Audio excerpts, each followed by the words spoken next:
Well, ladies and gents, it's been a little bit of a break, but the Scrumbags have returned. Easter has passed. He has risen. The boys are back in town. And last but not least, we are going to gently gloss over the fact that our break conveniently coincided with the Reds and Tahs getting absolutely pumped. Welcome back to the Scrumbags Rugby Podcast. We're hearing from the crowds that you're tough as woodpecker. Apologising for kicking a drop goal. Max Jorgensen, no, he didn't! Oh my goodness me! Ross there, Ross! He's got the record! Tom Wright, just too good! This is ecstasy for Wallaroos fans!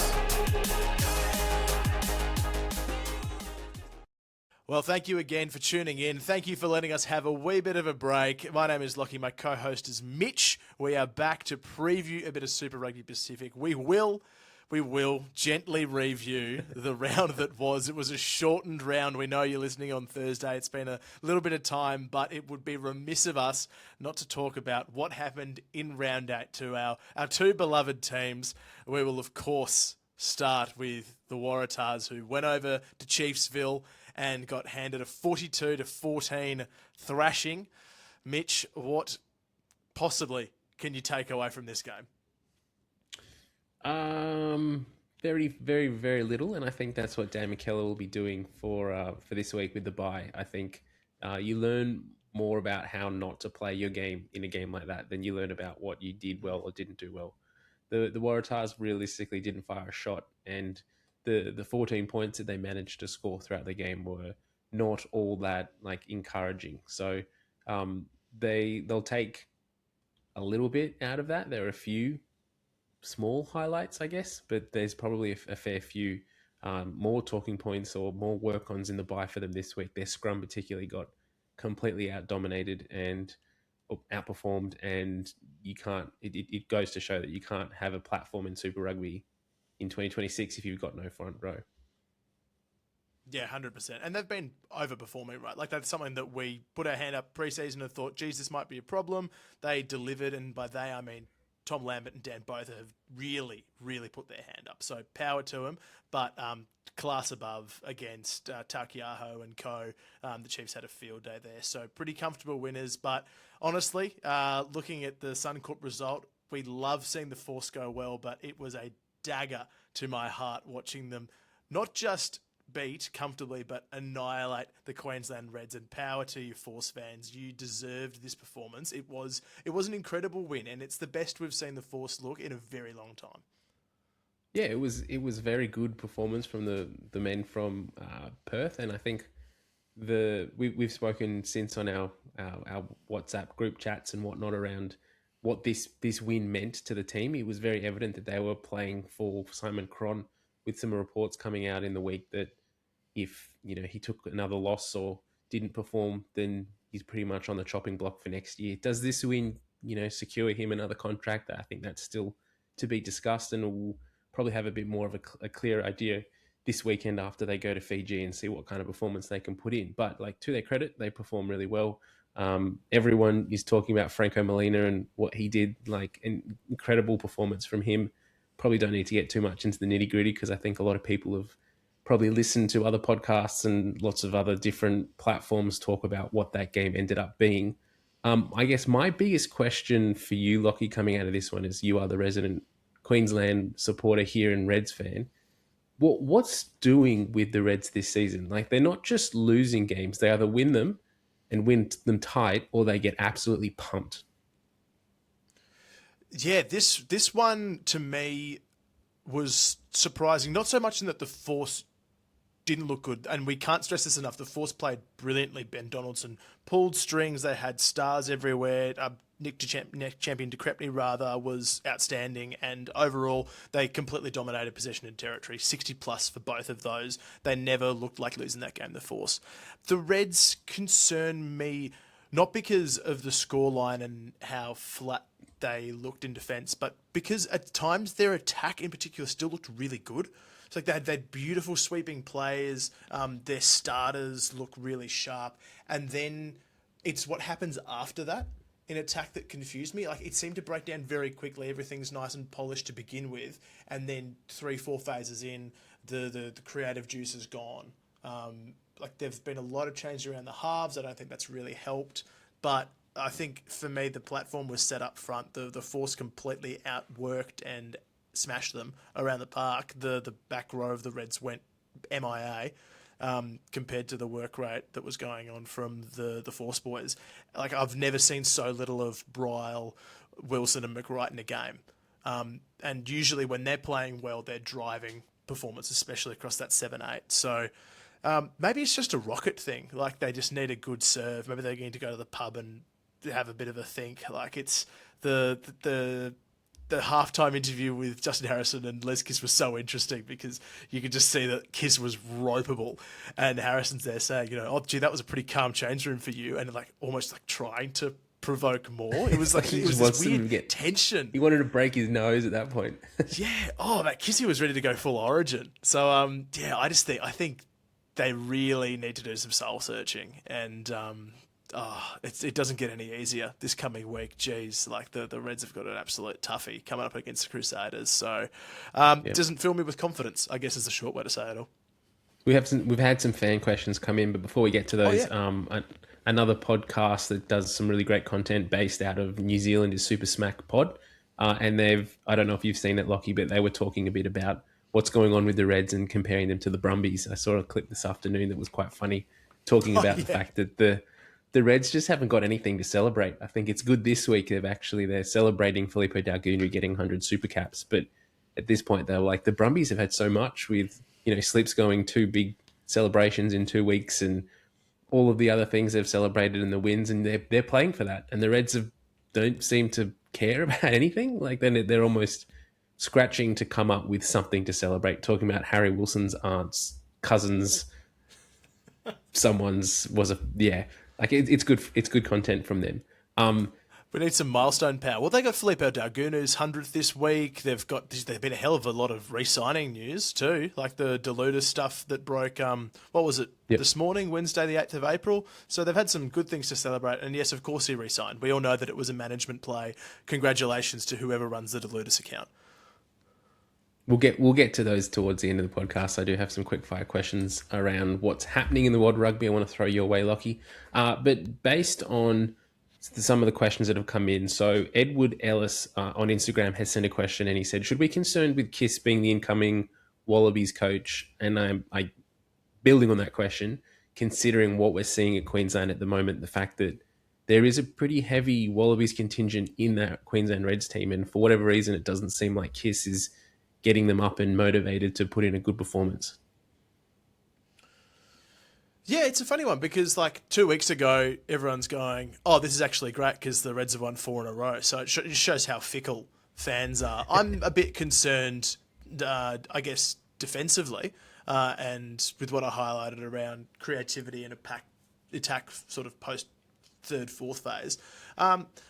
Look, at the moment, they're still sitting in the finals frame. If the Reds were 10th or 11th, I'd be stressed about the Wallabies stuff, but look, I think we don't really know until the Reds have gone through their next month, right? Because Super Rugby is such a volatile market, and I think we're actually getting a better indication of where the Reds are at playing against the Crusaders than the Force.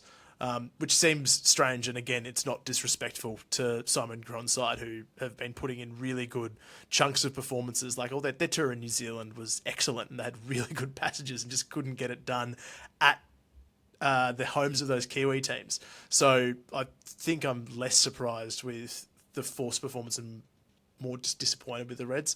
If the Reds go and get pumped in the next 2 weeks, I think they got Crusaders and maybe Brumbies or Crusaders, and then we're starting to look at Super Round and they've got the Blues. Like they could slip out. So if they do slip down to 8th, 9th, and they're at risk of missing finals, then there are alarm bells going for sure. What do you think?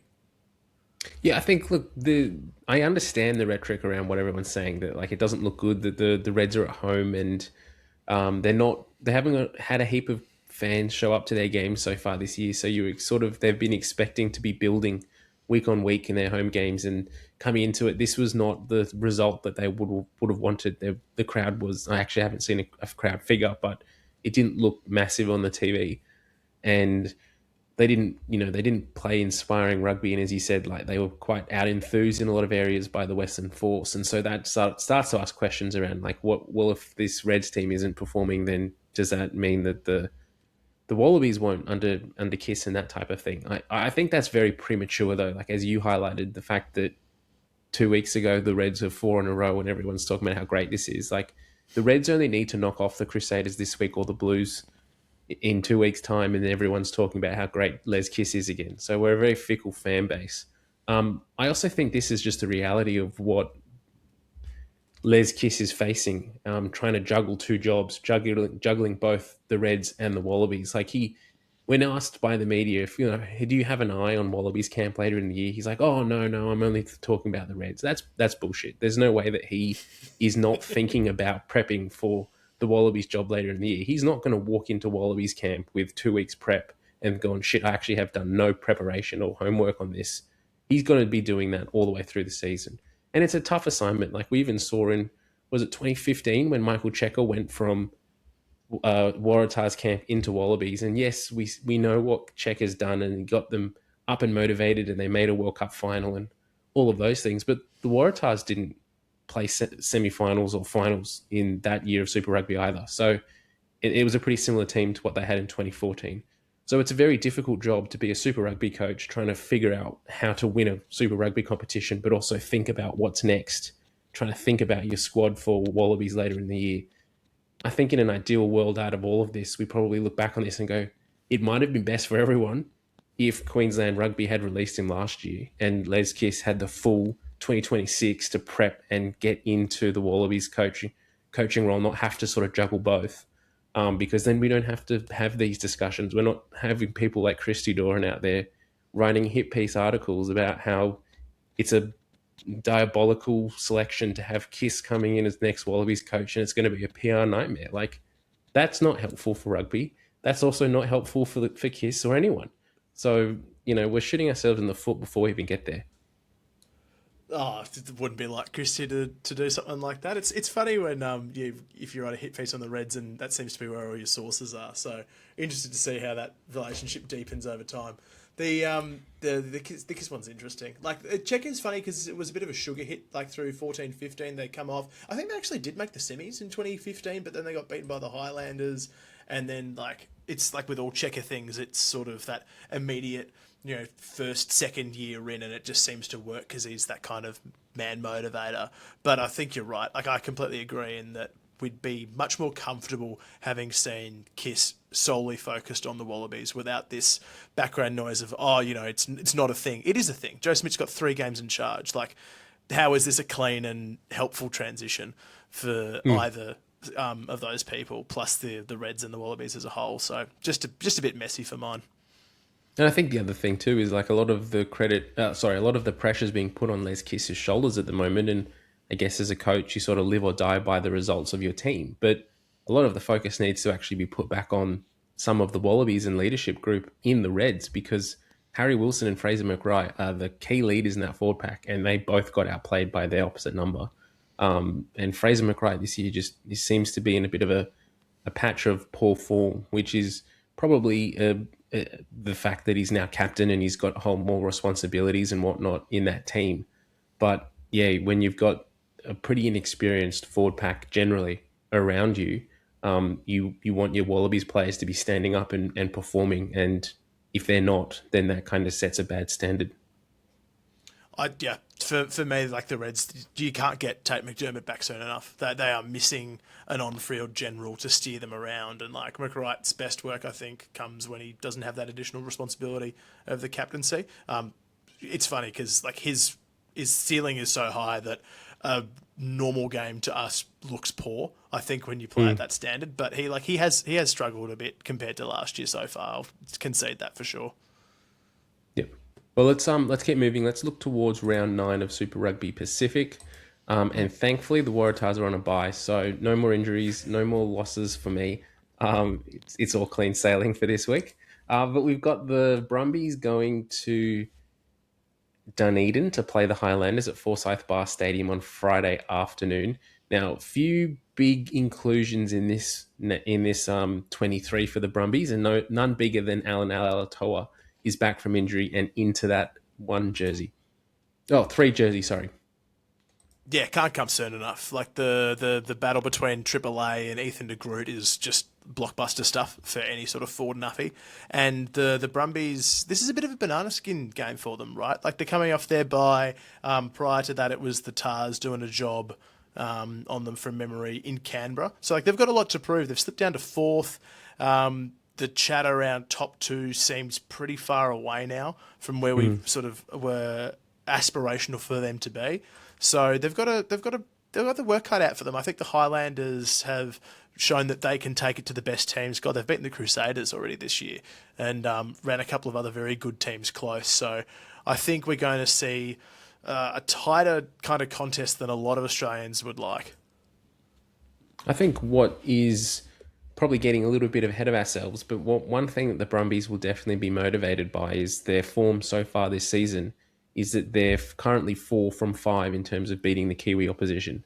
So if they go to New Zealand and they beat the Highlanders this week, they complete the set. They're obviously still yet to play Moana Pacifica, but if you count them as a New Zealand team or not, I know there's a bit of an asterisk with that. So, I mean, they've got heaps to play for. I don't think that that's a little thing to be in consideration for. Like that's the type of motivation that teams need. You need to be setting yourself little goals and being proud of what you've done. And even though they have let those games against the Reds and the Waratahs slip, if they beat the Highlanders this week, when's the last time the Brumbies went 5-0 against New Zealand teams? Like we'd be going back to the at least early 90s. But when's the last time any Australian team beat all 5 New Zealand Super Rugby teams? I'd hazard a guess to say that it may never have happened since 1996. Did the Tahs do it in 14? Oh, look, possibly. Might have to take that one notice. I might pull that number up while we're having a chat a bit later on. But that would be an incredible feat. Like, there's only been 2 Reds in 11? Okay. You got me on the hop there. Well, there's only been 2 undefeated teams ever in Super Rugby. That's the Blues in 96, I think. 97. And then also the Crusaders in 2002. So I'd seriously doubt we've got an Aussie, but we'll pull up the search engines in the background. Let us know if you know already, and you can call out this. You're screaming the number or the name. They're definitely screaming at us, going, "Come on, you idiots! Why don't you know this?" Like, where is it? Of course, it's the Rebels. Have they ever beaten a Kiwi side? No, I shouldn't say that. Oh, they beat the Crusaders in their first year, I'm pretty sure. Yes, They've that's got true. some great ones, That's the true. poor bloody Rebels. But yeah, so back to the game. The other massive inclusion that I'm really excited to see is the return of Lachie Lonergan or Nos Lonergan into the 16 jersey. So for those who haven't been aware or aren't like rugby nuffies like us, he's been battling a fairly decent injury that's seen him miss the 7 rounds or more of Super Rugby Pacific this year, and then a fair decent chunk of rugby last year as well. I think with the fact that he's a Wallaby, he's capped Wallaby, and at the moment, not putting too much pressure on his shoulders. This is his return from injury, but there's not really anyone at the moment that's sort of shooting the lights out in that first picked number 2 jersey for the hooking stocks and the Wallabies at the moment. So I think he's got a good opportunity to return and get himself into some good form and potentially get an inclusion back into Joe Schmidt's Wallaby squad later in the year.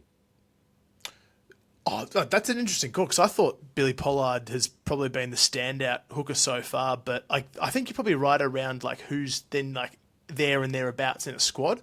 And people forget, like, Nos Lonergan was the toast of the town, sort of like back end of, 2022? Like, he wins that game for Australia against Wales with a try and a turnover late in the piece.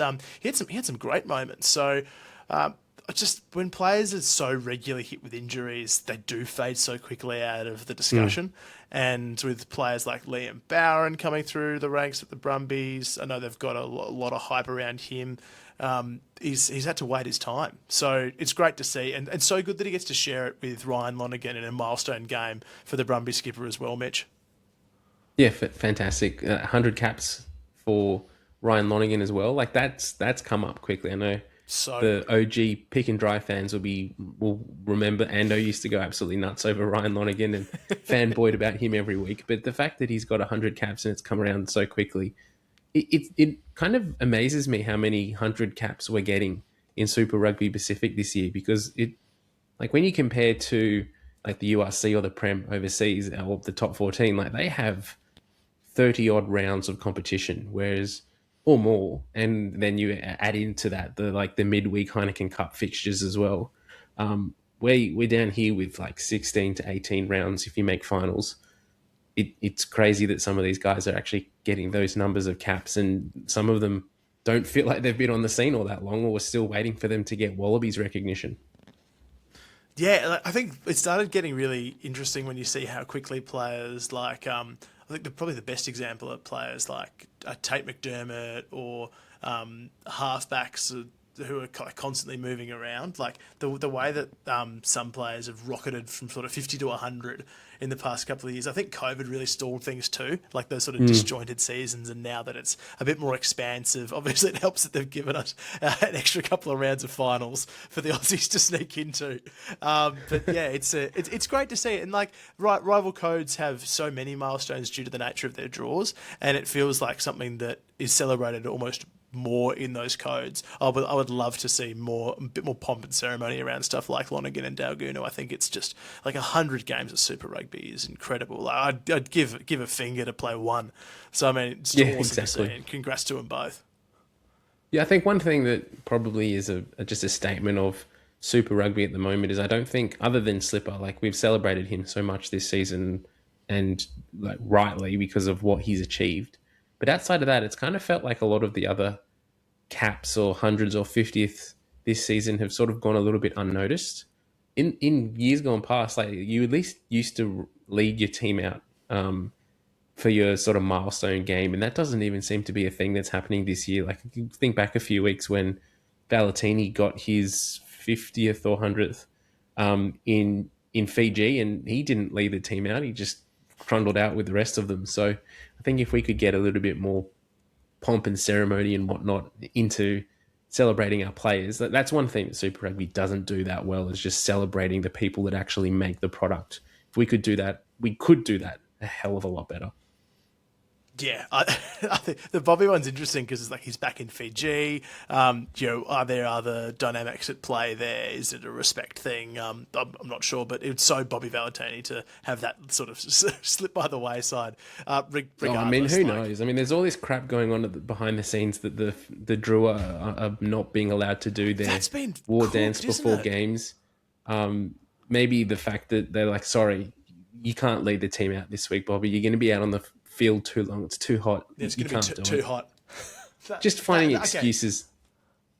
That whole thing with the Nabole, we won't spend ages on it, but if you do want a really good breakdown analysis, go have a look at Kick On Rugby, either if it's on YouTube or on the socials. Dane, he's based down in Newcastle, hilarious bloke. He's done a couple of really good pieces on this, so I encourage you to look at it. But the short story is that they've twice now been blocked from doing the Nabole, like they being the Fijian Drua. Once because there wasn't enough time, apparently, ahead of the Joeli Vidiri inaugural cup against the Blues. Oh, they asked too late. They asked too late. I mean, come on. That is just pathetic. As is, it's too hot when you're about to play a game in the same conditions. So something is fishy going on in that department. Well, I guess the Super Rugby's probably scared that if they open it up there, then we're going to ask for New Zealand teams to do huckers before every game or whatever. But I wouldn't hate that. That would be a different element to rugby if you've got like the Crusaders doing their hucker against the Hurricanes hucker or whatever, or we've got the Waratahs doing their grocery shop dance against the Reds, flip-flop dance or whatever. Brumbies, yeah. Let's move over. Let's keep going though, because we're talking too much crap. But back to this game, Lachie, what's your score prediction for this one? Oh, it's a tough one. The what was it? 34-27 last year. A couple of good Corey Toole tries from memory. I think we're in for something similar. Like our mate John Ferguson from over at Off the Ruck, he seemed pretty convinced that the Brumbies were going to rack up a bit of a score. But I think the Highlanders do have points in them and plenty of them. So I'm expecting something similar. I'm going to say probably high 30s to high 20s is the gut feel. What are you seeing? And So that's in Brumbies favour by of the 20s to Brumbies. 30s. Yeah, Brumbies by 30 something to 20 something. What are you feeling? Yeah, I think the Brumbies will win this one. I don't necessarily think it's going to be like a massive score in their favour. Like they might score a lot of points, but I don't think they're winning by more than 15. So Yep. like I can't see the Brumbies putting 30 or 40 points on the Highlanders at home in Dunedin. It'd be great. God, I'd love them to rack up a cricket score. Like, when's the last time we saw a Aussies side? Well, actually, it was the Brumbies in Christchurch, right? They put 50 on them, but like rack up a big score. Like that would fill my heart. But I'm more interested in them just getting the 4, preferably 5 competition points. Get the win, and if you get a bonus point, even better. That should be the goal this week. Moana Pacifica and Chiefs. Damien McKenzie's back for the Chiefs. Kyron Tamafalau retains his 11 jersey. Quinn Tupaia, Kyle Brown in the centres, Leroy Carter back to the wing. Look, this will be if what past form is any indication, this will be a cricket score in Chiefs' favour. Yeah, good to see a game in Rotorua. I think that's really exciting that they're taking it there. No need to look into the whys and why Moana's games kept getting shifted around and off island and all that kind of stuff. But yeah, look, D-Mac, Tama Falau, Tupaia. Tupaia's the form centre in the competition for mine. He's just been excellent, and I can't see it being closer than a 30-point margin, to be honest. Yeah, this is going to get dicey, I think, for Moana, unfortunately. They've not had a good 2026, and this isn't the game where you're going to get any better, I don't think. Look, worse, crazier things have happened in Super Rugby this year. Like they are capable of pulling an upset, but what we saw from the Chiefs last week and where they sit on the table, they know that these are the sort of games they need to bank to make sure that they make finals and get a good home semi. So yeah, I'd be expecting the Chiefs in the form they were against last week against the Waratahs to be coming away easy bonus point. And if there was bonus points for every 4 or 5 tries you scored, they could be getting 3 bonus points. Yeah, I think you're right. Next one is the Western Force going across to Lautoka to take on the Fijian and Drua. Now, this is a fairly similar team from what we saw last week in Brisbane for the Force. There are a few, obviously, injury considerations that have forced a few players out. It's good to see that Dylan Peach retains the 11 jersey. So there was some worry that when he came off last week in Brisbane, that he had re-injured himself and wasn't going to be available this week. Good to see that he's back and fit. Not Harry Potter. What's the other Force winger that injured himself? Darby Lancaster obviously injured himself last week, scoring that beautiful try over the top of, was it Jock Campbell? So he's unfortunately not available this week. So we do see a little bit of a shuffle in the background with George Bridge onto the wing, with Bailey Kunzel coming into 12 to partner Hamish Stewart in the centres. The biggest talking point is that at this point of podcast recording, Zach Lomax is again named in the 23 jersey. If he gets on the field in Lautoka, that is still yet to be seen. But there's a lot of expected rugby and NRL fans hoping to see him get some minutes this week. Yeah, we did a whole bunch of pomp and ceremony last Wednesday on Extra Time with Nick Vasiliev around Lomax and how exciting it was going to be in the eyeballs. And he's just there, warming up, tight hammies, all that gear on the sideline. Spinning the ball in his finger, all that. Yeah, looks great. Looks great on the sideline. I am loath to sort of run over that again. Like you might have a thought or something else to add on Lomax, but I think like I've already kind of said my piece, and like Fiji seems like the worst possible place for him to debut, in my opinion, because the conditions are so unlike anywhere else in Super Rugby. But yeah, like the Force team in of itself is exciting. I love that they have persisted with at least the core unit of that side that did so well against the Reds. Ben Donaldson and Henry Robertson, for me, is easily their preferred halves pairing. I'm curious about Stewart moving to 13. To my knowledge, he has not played a game of Super Rugby at 13 ever, whether it's at the Reds or at the Force, and Kunzel is someone who's quite capable of covering that position. So strange. I'd sort of double check the team lists and the graphics, and no, they're all very much saying that he's the outside centre. So maybe some mind games, but I don't know what the point of mind games is against the Drua. Maybe a late substitution for Lomax coming straight into the centres. I don't know. Interesting. Brutal, but interesting. But yeah, what's your take on Lomax? I love that he's getting his debut, hopefully, touch wood, in Fiji. I think like one element that you don't have in NRL is traveling to international destinations. And you go to Auckland to play the Warriors. Yeah, that's great. That's the one trip you're making. Soon you'll be going over to Perth to play the Bears. But at this point, like, you're not playing a Fijian team. You might play some Fijian players in playing for Melbourne or Canberra or whoever. But the fact that he's getting to play rugby in Fiji, that's going to be awesome for him. That sells him on the reason that you make the switch. I'm getting to play rugby in Fiji. Like, what other sport gives me that opportunity? He'll learn a lot from that. And if the Fijian Drua show up like they have done at home, he's going to be tested. Like, they will test him. And if he gets some of those big Fijian wingers running at him, he's going to have to really figure out how to tackle and what to do in the ruck. And he's going to have to figure it out quickly, because we know what those guys can do on the wing, particularly with their sevens backgrounds. Like, they'll run around you, they'll run over you, they'll play the ball quickly. It's probably the worst place, other than maybe Christchurch, to go and make a debut in Super Rugby with, 3 weeks of preparation. But I'm stoked for him. I think it's a good opportunity for him as a player. I just hope that he gets through it okay. And if he does have this hamstring tightness that's been hanging around, then hopefully one of the big Fijian forwards doesn't land on him too hard. Yeah, I mean, look, just if he's pulling up short Chuck Molina on a ring, right? Like, he was running rampant up at Suncorp Big Franco. Lomax will either have an amazing highlight moment and everyone goes, oh my goodness, this is the best thing ever, or there's going to be reels of him getting absolutely pumped by Drua blokes going around the airwaves for the next week. It's the kind of thing that's going to be televised either way, and we're hoping it's for the right reasons. So, good luck to him. But as far as tipping this game, geez, it's like every sort of Fijian Drua encounter. You have no idea what kind of performance they're going to put in. You have no idea what weather they're going to be faced with. You had a pretty bang-on prediction sort of pre-show in the WhatsApp. Do you want to run us through that? Yeah, I'm sticking with that. So if it's raining, the Drua win this by 50. I think that's what I said. And if it's dry, the Force win this by 10 to 20. I think if the Force, the biggest thing for the Force this week is making sure they can remain consistent and bring that performance from Brisbane to Fiji.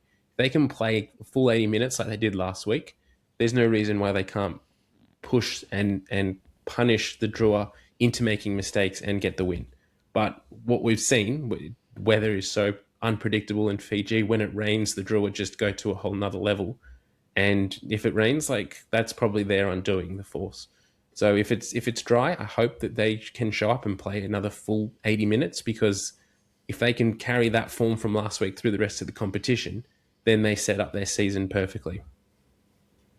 Well, and not just that, because of their lack of bonus points, like, they're still sitting in ninth, in line with the Drua. So really, it's nuts because it's only round 9. But if they lose this game, like, their finals are pretty much screwed. Like, completely. They need to win to stay in touch with the Tahs and the Highlanders, who they're 6 points adrift from currently.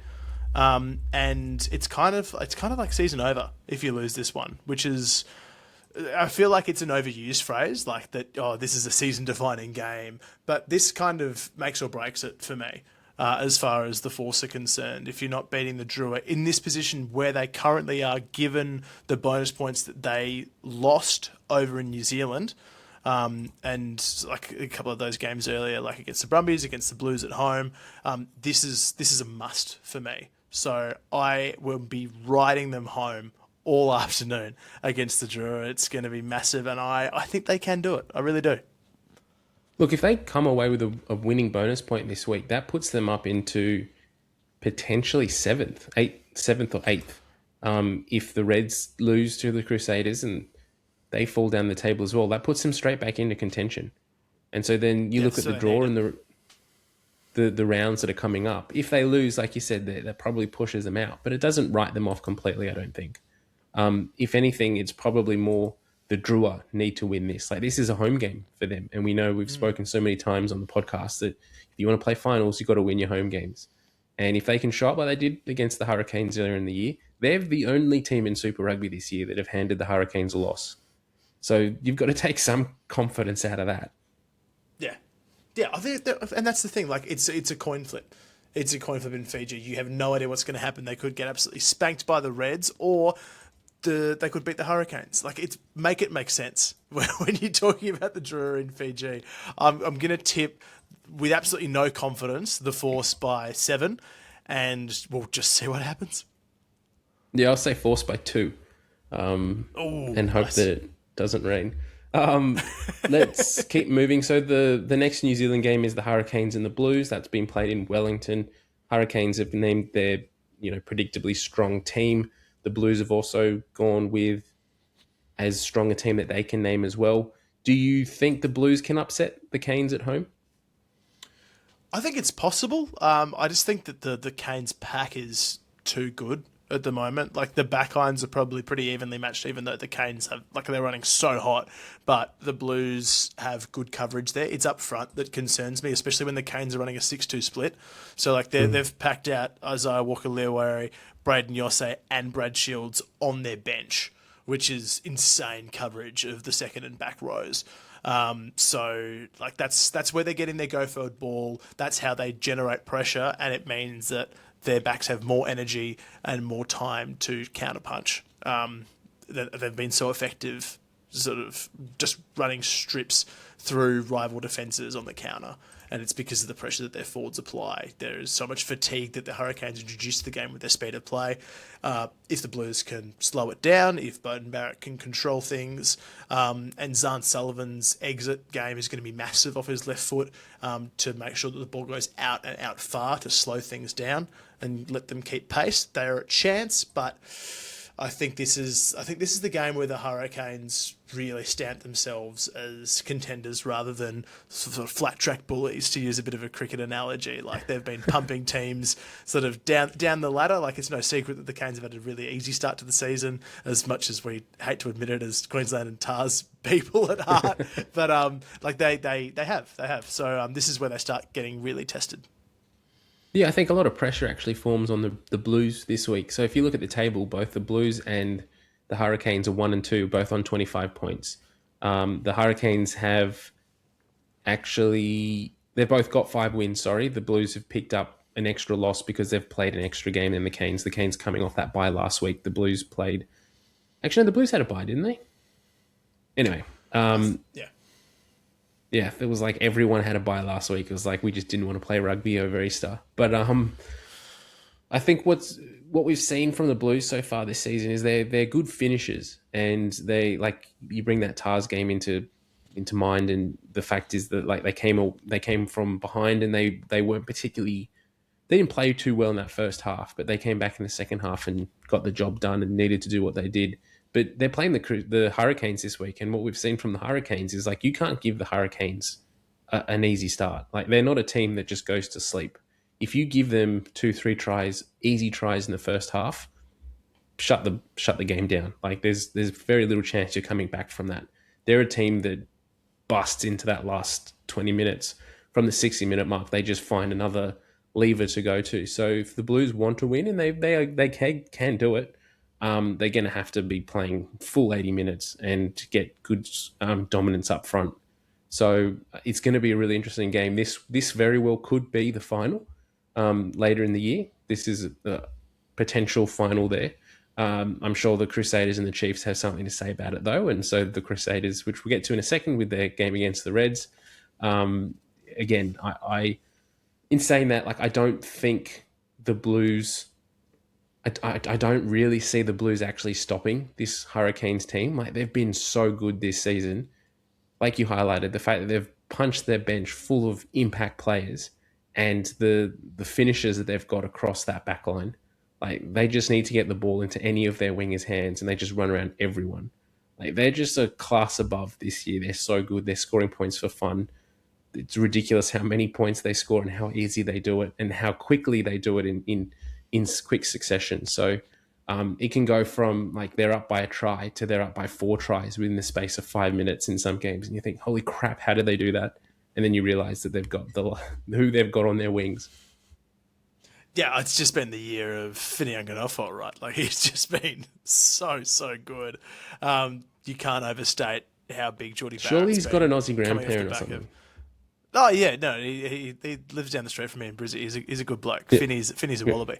No, like having Geordie Barrett back, full of confidence after winning a championship with Leinster, right? Like URC, there's so much to like about the experience that he's brought into the side. And remember, this is without a bunch of their first choice fly halves as well. Great to obviously have Ruben Love back, but they've lost. Oh God, my brain said Colin Slade, but it's not Colin Slade. Who was there?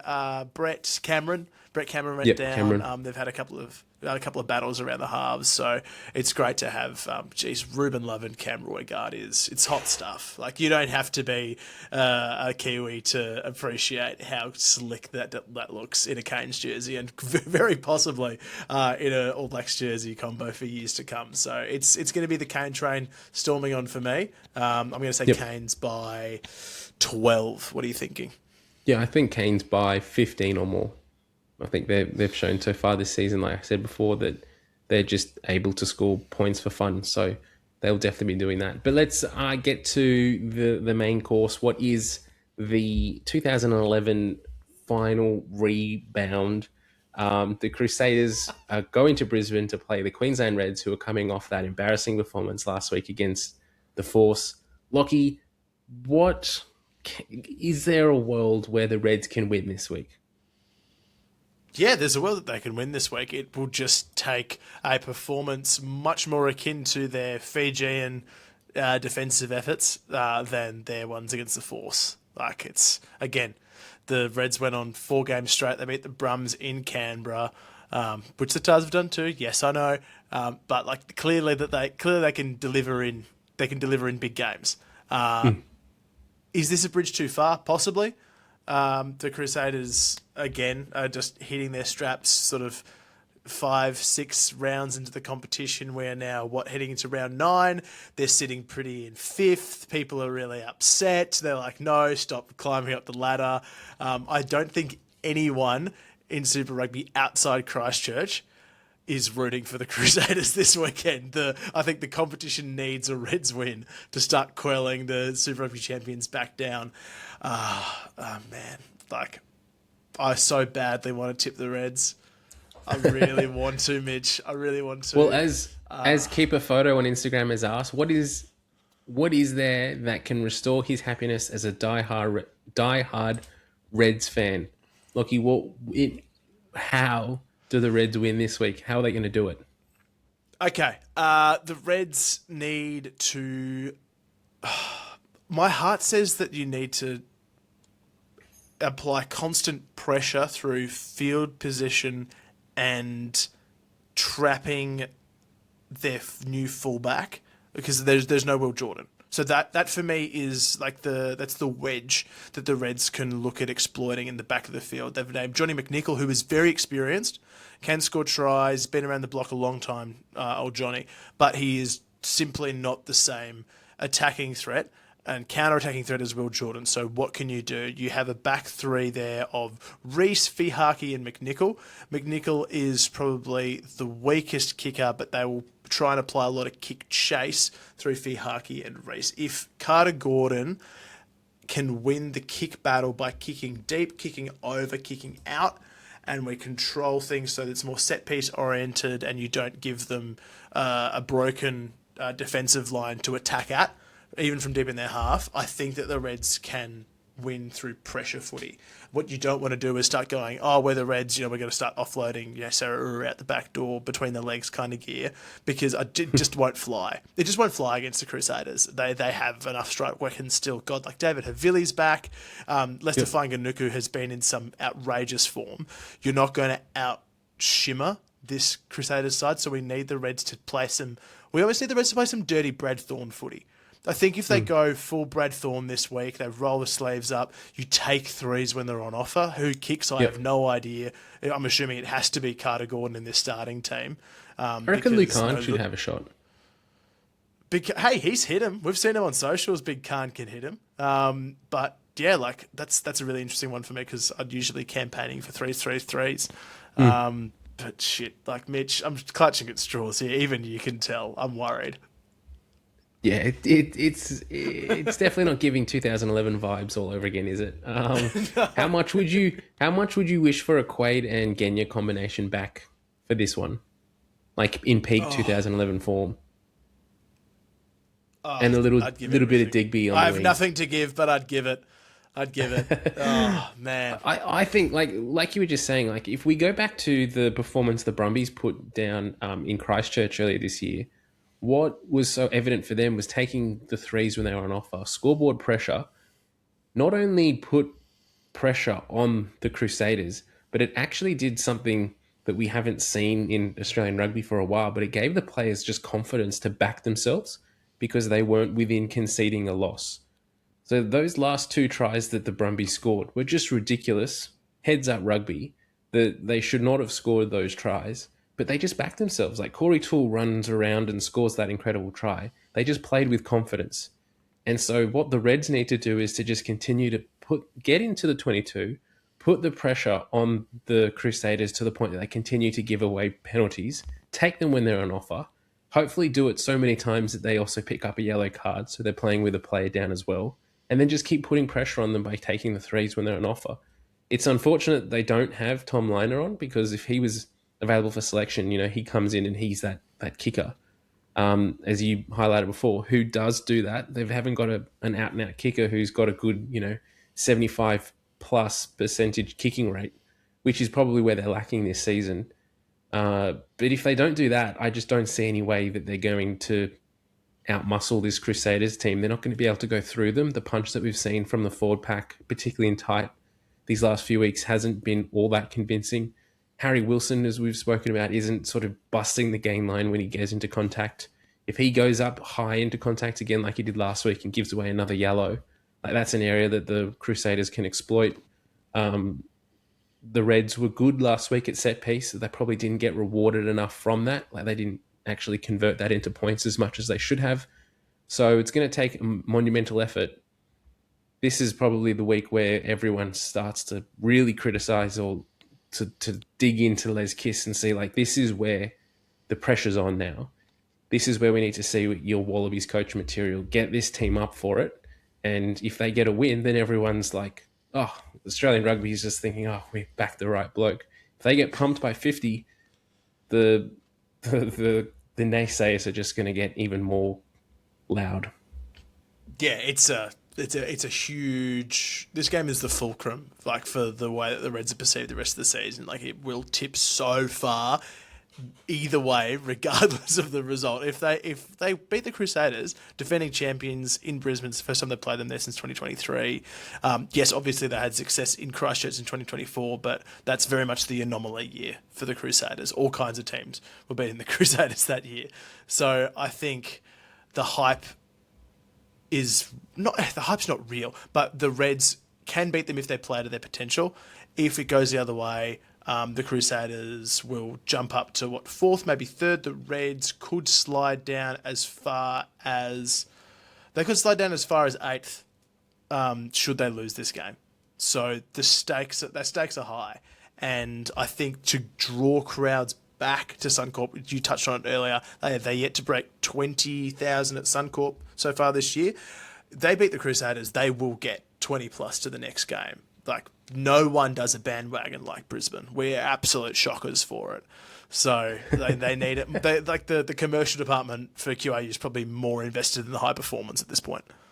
Well, I think if anything, we should be on the payroll at QAU at the moment. We're putting more promotion and memes out at the moment than their social media team. So you're welcome for that, Reds. Yeah, they're doing some good stuff with us, in fairness. But yeah, let's see more of it.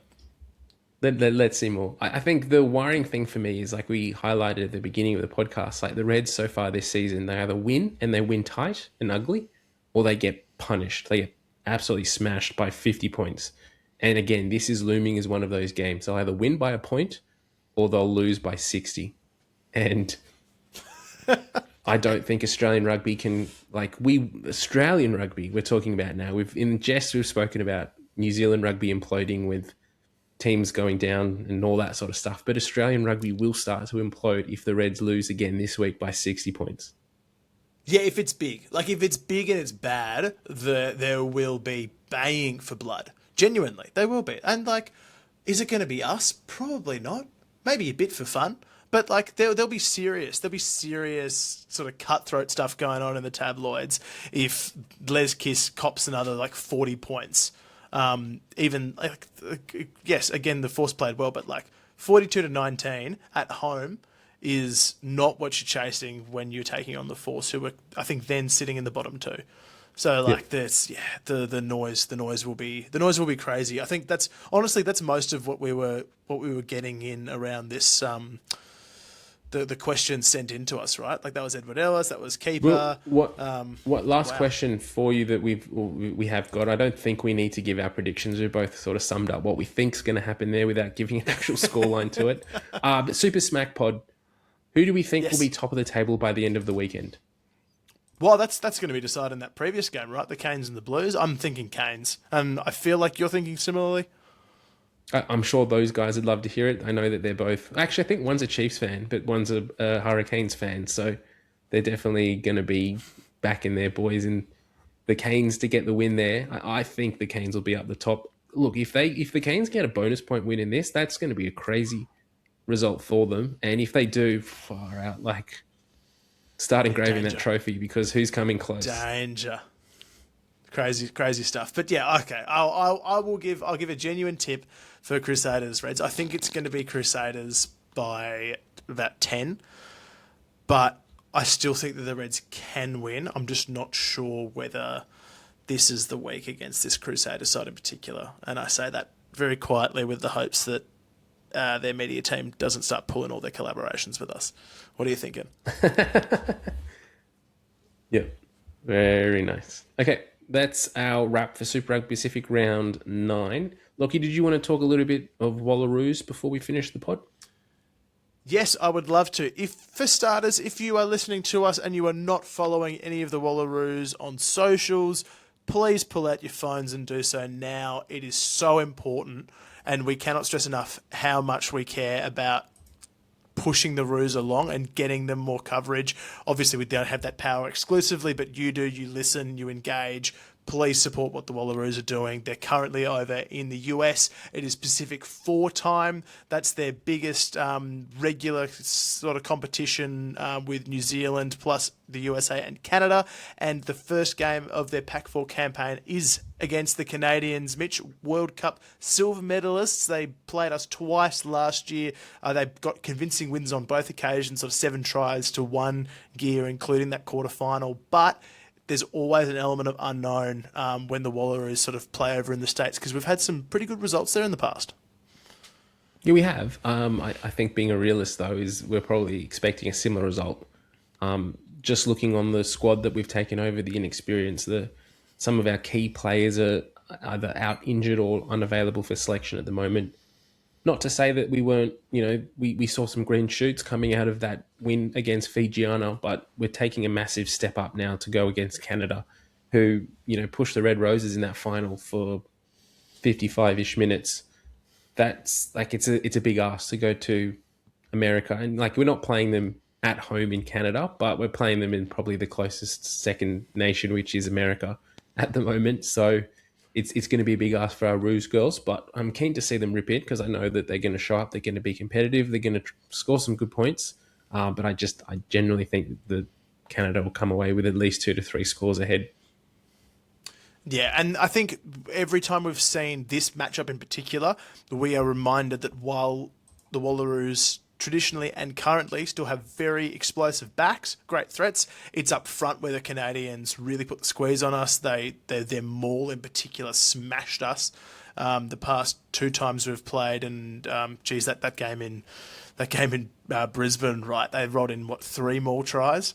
It's such a potent weapon for them. So if we can start to allay those risks at set piece time, really watch your discipline, watch them sort of plug for the corners and not give them opportunities, that'd be terrific. But for me, this is the development game where you can try different things, you can blood different players, you can figure out what the best combination is possible to then take on the USA next week. Same boat as you. I'm expecting that the Canadians get a comfortable win, but I would love to see the Roos throw the kitchen sink at them. Fantastic. Yeah, that'd be great. We will just highlight the fact that at this point, when we're recording on Wednesday night, we don't have a team list for that game, so we're not able to actually go into who's selecting who's in that 23. That's probably would be a great talking point if we have it. We unfortunately don't have that. So by the time you're listening, you might have that team list. Hopefully you can go back and check that and see who is in, who's out. Lachie, if there's anyone you want to see included in the 15 from last week, or who didn't make the 23 last week, who are you hoping to see? I would love to see Lily Bone get a start. I think she added a lot off the bench against Fiji. That was her debut, wearing 20 jersey and green scrum cap. Adds a lot of energy, sort of covers second row, bit of 6. I think that she would be a really good addition, just physically against that Canadian pack. So we'd love to see her get a crack. But also, they brought off so much experience from the bench, if you remember. With all those debutantes, they managed to balance that really well. So I think we're going to see Eva Kapani likely get a start. We're probably going to see Mac Leonard get a start, and just bringing on those more experienced players. Sid Taylor was great in her debut, but don't be surprised if Georgie Friedrichs is the player that's named at 13, and Desi Miller gets a start as well. So I would say that we see the big guns from that bench come on to bolster things early. What are you feeling? I'd like to see Desi Miller in the 15 jersey. I think if there's a game, this is probably the game to trial it. As we just highlighted, we can lose this and it doesn't really throw off our season too much. We're not expected to win this. And I think she's shown what she can do. She's a good kicker. She can kick off the tee. We know how great a finisher she is. Let's give her a little bit more freedom to roam at the back. She's starting to read the game really well. This would be great to see her in that 15 jersey for the first time for the Wallaroos. Obviously, you don't want to do it next week against America if it's like a do-or-die clash. To finish in the top, you don't want to come last in Pac 4 basically. That's where you want to win. You don't want to do it against the Black Ferns, I guess, when you're going up against them in an O'Reilly Cup fixture either. So I think this is a great opportunity. It'd be awesome to see her there. I really like that, because it's you've got so many great running weapons. Maya Stewart, obviously, is an option that I would love to see pull on 15 just to see the running game at play. But Desi's got that boot. Fantastic kicking option as well. So I think that'd be cool. Maybe you see Tiki Joyce on one wing, Stewart on the other, Miller at fullback. Does Vitala Maleka get the start at 10? Do you keep Leddington there? I kind of like that Maleka is a second playmaker that can enter the line from fullback, but you're right. I think this is the game to tweak things, to pull strings. I would really like to see a back row, just to talk sort of bit of forwards, of Bone, Duck and Palu. I think that would be really exciting, seeing sort of maybe, I'm not sure if that's sort of in the wheelhouse of how that back row can operate, but I think that'd be a really cool balance. And then all the experience of M Chance off the bench providing coverage. Yeah. So some good options there to consider. And make sure you tune in. I know that obviously there's stand coverage. Rugby.com will have a bit of sort of live blog stuff going, but the more that you can get around them, the better. We are seeing such incredible crowds over in Europe at the moment. They've sold 75,000 tickets to the Red Roses against Ireland Six Nations game for round 1 this weekend. 75,000 at Twickenham. It's awesome to see. So this is a movement, whether you like it or not, and if you listen to us, you probably do like it. So your support means everything, and get around the Rose. Yeah, so kickoff is 12 p.m. Sunday time, so it's a great kickoff. It'll be on Stan Sport. Unfortunately, I don't think this one will be on free to air, considering it's not a test in Australia. Won't pass the siphoning laws. Yeah, but in saying that, 9 might choose to put it on. So check your local guides. It might be on, or it might be replayed at 4 a.m. on Monday morning or something. Apparently, they're replaying Rugby Heaven at like 2 a.m. on Sundays on Gem. What? Yeah. Oh, far out. That's a different podcast. Maybe that's extra time. Because we'll throw This this is up on kind the of record. extra time this week. So Yeah, it's like, we won't have extra not time so this week. extra time. Oh God, we're in for it this week. Lockie, I've got a few quick fire questions for you just from some news that's broken this week in Yes. Australian rugby that I want to get your Hit me. thoughts on. Don't have to elaborate too much on this, just, quick fire. Obviously, we hinted at it before, but Massimo Deludis has re-signed with Queensland Rugby and Australian Rugby Union to stay until 2029. I think you gave your thoughts before, but you're happy with this, right? Yeah, absolutely. I'm just as excited about Zane Nongor staying on, to be honest. Regardless of how you rate the current crop of tight heads in Australia, these are two who are well on the development pathway. Nongor more than developed. He's a test tight head, and Massimo Deludis is considered everything but. So people are so quick to talk about league signings, high-profile signings, flashy backs. The tight head is the most important player on your team, along with the fly half. We need lots of tight heads in Australia. So to keep two great ones is excellent. And I think we've probably covered that the little management side of things as well. Do you think similarly? I just want to see him play Super Rugby. We're let's get hearing him on all the this field. hype around how great a rugby player he is, what a good scrummager, how strong he is, how much he's deadlifting and whatnot, bench pressing in the gym. Let's get him on the field. Let's stop breaking him in the off season and get him some form, because he's not going to get better not playing rugby. And there's questions now starting to ask what is going on at the Queensland High Performance if you've got this big list of injured players and they're not sort of getting off that list. Other question actually that just jumped in: what's going on with Tom Liner? We've seen him for 20 minutes this season. Yeah, that's an interesting one, because there was concussion and then it was sort of leg injuries. I think the deal was a quad or a hammy. I have to take it on notice. But there were just concerns about his return to play. I'm a little concerned that the Reds, because his contract ends this year. So he's done not just, I can't remember whether he is on an Australian rugby top-up at the moment. Yeah. He might be, but he might not. I'm not certain, so I won't go into the RA side. But Queensland-wise, they could lose him. They could very easily lose him, and he could be playing elsewhere for a club later this year. McLaughlin Phillips, in his limited opportunities, has done well. He sort of started at the outer of those three, all vying in a congested fly half field with Vola and the young bloke Finn Mackay coming through. But Tommy Liner, I think I'd be getting a little nervous that we haven't seen or heard any contract news. Maybe the Reds are keeping a tight ship around this kind of stuff. That would be a welcome change. But I also share similar fears. Would like to hear something soon. There are whispers that he's not happy in Queensland at the moment, and so is looking elsewhere. Do you think he stays in Australia next year, gut feel? I don't think he's staying in Australia if it's not with the Reds.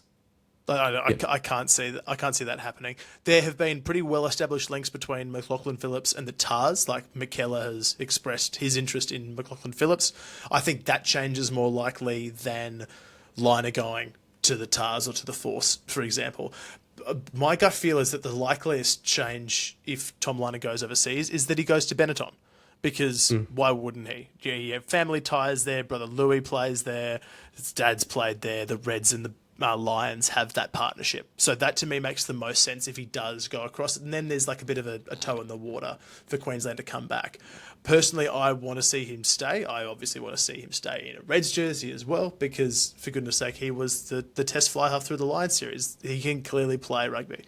But it is concerning that we've only seen him for a flash in the pan against the Hurricanes, was it? Came on for 20 odd minutes. Not what you want to be seeing. No. If I was the Waratahs, I don't know, I'm a Waratahs fan, so I'm just taking my hat off here a little bit. But if I was the Waratahs, I would be throwing big money checks at him to try and get him down to New South Wales. We all know, all Australian rugby fans know that there's a fly half crisis in New South Wales at the moment. Debrasini doesn't seem to be the answer. Lawson Crichton's a centre playing fly half. they don't have an out-and-out option for next year. And so if RA can somehow talk Liner into staying, that is, I think, an option. And I'm sure Dan McKellar, if they're interested in signing McLaughlin Phillips, if they wouldn't be 10 times more interested in signing Liner. He's a capped Wallaby. Yeah, it's a great point. It depends on who you can get, right? Like, it just might be easier to get McLaughlin Phillips, and for someone who's been stuck behind so many different tens in his time at the Reds and has had limited starts, maybe that's the kind of thing that's appealing. But at this point, we're speculating. Until we see a contract from the Reds or otherwise for Tom Liner, it's a sort of squeaky bum time. Let's just hope that the Reds have been managed to keep their secrets contained. Like the Vern Cotter news earlier this season, they did very well. That didn't leak. Really good. So they can keep a secret. They can keep a secret. The Waratahs did drop something on socials this afternoon, like hinting that they've got a signing. That's got to be Sid Harvey. It's got to be Sid Harvey, but imagine if it was Tom Liner. It would be so crazy if it's Tom Liner. Wouldn't that be cool though? Like, you would absolutely lose your shit. I would, but also I'd be stoked because he's still in Australia, but I'd be so confused. Yeah. So, geez, lots going on there. Was that all the questions we had as well? Next bit of news. The Wallabies have announced that before the World Cup next year, they're taking a game against Ireland to the nation's capital, to Canberra. I'm not sure if you spoke about this on Extra Time last week with Nick Vasiliev, but we're on the main channel now, so we'll get your thoughts. I guess two thoughts of this, like two-pronged question for this one. First of all, taking a test match to GIO Stadium in Canberra. Do you like that? I do. I think the more you include Canberra, the better. They are very rightly pissed off about the World Cup situation. They need a couple of tests. Well, then, we know why they're not playing. It's the same as why we're not playing the MCG. But still, it's lip service at this point, though, really, isn't it? The other question is, though, are we happy about the Wallabies playing a test match against Ireland 10 days before the World Cup starts? Do we need 14 tests in a calendar year, in a World Cup year? It's funny. I don't think they play this game if it's the regular pool format of having 4 games before knockouts, but there's probably a little bit of trepidation around making sure that you are ready for that round of 16. So I'm glad. I think it's a good thing that we have that preparation, because really it's not two gimmies. Chile will be a tough game in some respects. Hong Kong should be a comfortable win, and the Wallabies probably aren't expected to beat the All Blacks. So I like that there's another sort of top tier hit out before you get into the round of 16, but you may have a different thought. Well, if you look at the full rugby championship schedule, we're playing South Africa twice in South Africa 2 weeks before this, 2 or 3 weeks before this. And so you then start to ask questions of, like, you're not going to be playing your first 15 team. Like, this isn't going to be the team. We'll see very similar, I think, to what we saw in the Lions series this year with that Fiji test. Like, there was players that were released back to play for their super sides to face the Lions. You're not going to go your full 15 against, 10 days out before a World Cup opener, because really the Wallabies need to put 150 points on China. They do. If they don't, there'll be questions asked. There will be, but also, I just don't think that teams put on points that quickly anymore. There's been such a jump from second and third tier nations since the 2000 and I'm going to say 3 World Cup. That's the last time we saw a really big cricket score. Yeah, but Hong Kong, China, I don't know. They got the easiest qualifying run. There is no denying that. 100 there? Maybe. But also, that 2015 incredible, immortal All Black side could only put 50 on Namibia in pool play in 2015. And they got panned for it too. Not to remind people about that campaign too much, it still hurts me. But that's the level now. It is more competitive than it has ever been. I think if there's going to be blowouts, it will be with this expanded format. But I think the All Blacks could probably put 100 on Hong Kong, China. I don't think the Wallabies are. Yeah, I just don't know if this is actually beneficial to our preparation. I could very much see an Australia A team being rolled out in this fixture. We don't want a Noah Alessio situation happening. And so if we're going to do that, then what's the point? Like, clearly this isn't a high performance decision from Rugby Australia. This is a commercial decision. This is you don't have a World Cup game, so let's get the Wallabies down to Canberra, and we're not going to play Fiji or Samoa. We'll play Ireland because it looks good and people will go and watch that. Like, this is a commercial decision. This isn't high performance. If we get an injury to, I don't know, Tate McDermott or Noah again, or like Joseph Sura, exactly. There's questions like, why the fuck are we playing this game? So all of this is to be seen. I'm still on the fence about it. I don't know. But talking about injuries, last one, I don't remember again if you mentioned this with Nick Vasiliev. I think you might have. Will Skelton, he's gone. Yeah. We touched on this. It is gross and horrible. So bloody predictable, I think, for Australian rugby. Like the promised prince, the man who's delivered so much in like limited patches in an Australian jersey when he's been fit. And I think that's a disappointment. He is so good when he's on the field, but he has so often been unavailable during these patches where he's around the Wallabies camp. So that's super frustrating. It's we sort of touched on it, but it's like this is now the Lucan 5 jersey to lose.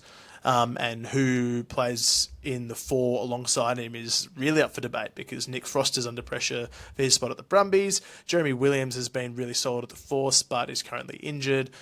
Would we see anyone else sort of come into the mix there as a potential partner for Lucan? Not sure. So maybe you've got a bit of insight on that. But yeah, the Skelton stuff just sucks, man. We as Wallabies fans need to come to terms with the fact that we can't have him, and there's no point. He's like the dog in the window that you want to buy but you can't afford. Like we know how much better we play with him, but we had him for half a half in the Lions series, or whatever it was. Yeah. Like we lost that series because we didn't have him, and like he was not fit for the World Cup either in 2023. So like, why he's never available for Rugby Championship or Bledisloe Cup games. Like the games that matter for the Wallabies, Will Skelton's not available, and so we just need to come to terms with the fact that we can't pick him and find someone else. It's unrequited love, isn't it? Like I'm sorry, it just got me thinking about the 2023 World Cup and, watching him smash people against Georgia and, I'm unfit for Fiji and we lose to Fiji and, I can't make it for Wales and we get pumped by Wales. I'm just like, man, you're so good. It's like the fling you had at uni or something, like this forgotten flame that burns at the back of your head. It's just ridiculous. It's not real and it's never as good as you thought it was. So you're saying if Will Skelton didn't get injured, we win that World Cup? Oh, it hurts too bad. It hurts so good, Mitch. I think that if we had managed to keep Will Skelton in Australian rugby, he probably doesn't turn into the player that he is now. So it's a double-edged sword. But if we kept him, we've probably played him in every Bledisloe for the last 5 years. You're just trying to hurt me now. Anyway, that's it for the news segment. And that's it for the pod for this week. Thanks everyone for getting to this part of the podcast. Make sure you give us a like and a follow and a share on all of the pod platforms or YouTube or whatever social media you're following us or watching us on. We'll be back on In Your Ears next week to wrap up everything that was Super Rugby Round 9. If the Reds do end up conceding 100 points against the Crusaders, you can bet we'll be here to really kick that dog of Les Kiss when he's down. One of us will be. The other will very grudgingly be here, maybe just doing the editing. Thanks, everyone. We'll see you next week. Bye. Bye. We're not going to France for the croissants.